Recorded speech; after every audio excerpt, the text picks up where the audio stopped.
शिमला के शार्पित पहाड़ dash real ghost story in Hindi. यह कहानी उन चार दोस्तों की है जिसके साथ कुछ ऐसी घटना घटी कि जिसे उनका पूरा जीवन ही बदल गया। आइए जानते हैं कि ऐसा क्या हुआ था। मुंबई शहर की रहने वाली प्रिया शर्मा अपने दोस्तों के साथ रवि, साहिल और विजय के साथ शिमला जाने का प्लान बनाया। वो सब शिमला जाने के लिए बस में बैठ गए।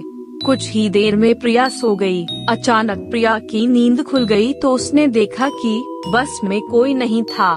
बस का ड्राइवर भी नहीं था। बस अपने आप ही चल रही थी। उनके सारे दोस्तों भी बस में नहीं थे। यह सब देखकर डर के मारे प्रिया जोर जोर से चिल्लाने लगी। अचानक उसे लगा कि कोई उसके पीछे खड़ा है। जब उसने पीछे मुड़कर देखा तो वहाँ एक स्त्री बैठी हुई थी। उस स्त्री का चेहरा जला हुआ था। ऐसा लग रहा था कि किसने उसके चेहरे पर एसिड फेंका हो।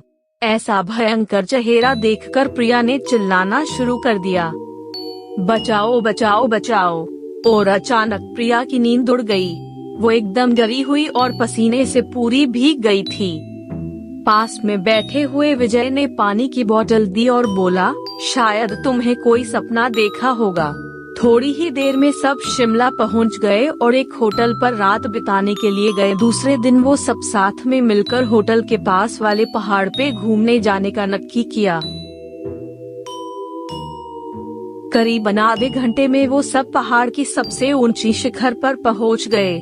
वहीं से नीचे देखने पर घने लीलेछम पेड़ पौधे काफी सुंदर दिख रहे थे। अचानक साहिल चौंक गया और बोला, नीचे देखो कोई खड़ा है, लगता है कोई स्त्री है।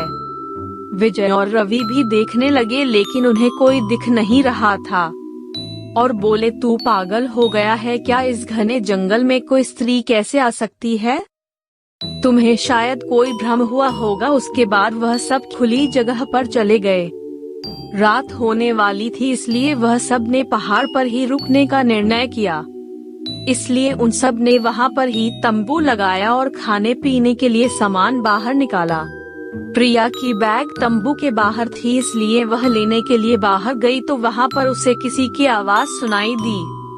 प्रिया उस आवाज की और अपनी नजर घुमाती है तो उन्हें सामने से कोई 3 आदमी आते हुए दिख रहे थे।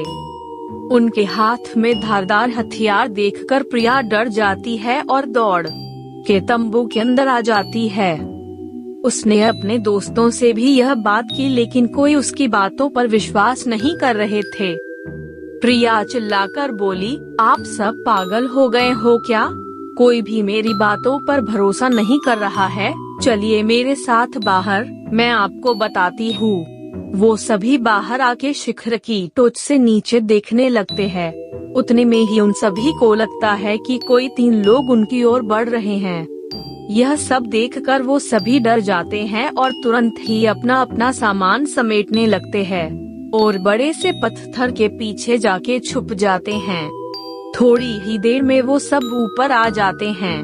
प्रिया देख रही है कि उनके हाथ, पैर और सिर आम आदमी जैसे बिल्कुल नहीं थे। वो सब एक जगह पे बैठ जाते हैं और कुछ तांत्रिक विद्या शुरू करते हैं। उनमें से एक आदमी अपनी हाथों की उंगली को काट देता है लेकिन अंधेरे की वजह से उन्हें कुछ भी ठीक से दिखाई नहीं देता है। अचानक उन चारों ने देखा कि एक औरत उन आदमियों के बीच में आके लेट जाती है। कोई नहीं जानता कि आखिर वो औरत वहाँ पे पहुँची कैसे। प्रिया ने कहा, मुझे कुछ समझ नहीं आ रहा है, आखिर यह सब हो क्या रहा है? मुझे बहुत ही डर लग रहा है। एक के बाद एक वो तीनों उस औरत को सूंघने लगे। वहीं पे अचानक उस औरत ने अपनी उंगली उठाई और हमारी तरफ इशारा करने लगी। हम सब डर गई। वो तीनों उस औरत को छोड़कर हमारी ओर बढ़ने लगे। हम सब पहाड़ी से नीचे होटल की ओर दौड़ने लगे। हमारी आवाज सुनकर वो तीनों हमारी ओर दौड़ने लगे। प्रिया और साहिल सबसे आगे थे और विजय और रवि उनके पीछे दौड़ रहे थे। प्रिया और साहिल होटल तक पहुंच गए लेकिन रवि और विजय का कोई पता नहीं चल रहा था। हमने होटल वालों से उनके बारे में सभी बातें की तो उन लोगों ने कहा कि उस पहाड़ पे कोई नहीं जाता है, वो पहाड़ शार्पित है। जो भी वहाँ जाता है वो कभी वापस नहीं आता है। आपकी किस्मत अच्छी थी कि आप अभी जिंदा है। लेकिन हमारे दोस्त रवि और विजय कभी भी वापस लौट के नहीं आए। हमने उन्हें ढूंढने का बहुत ही कोशिश की, पुलिस कंप्लेंट भी करवाई, लेकिन कोई फर्क नहीं पड़ा। दोस्तों, अगर आपको मेरी यह कहानी शिमला के शार्पित पहाड़ dash real ghost story in Hindi पसंद आई हो तो शेयर जरूर करना। हमारी और भी कहानियाँ पढ़ने के लिए चैनल को सब्सक्राइब कर दीजिए।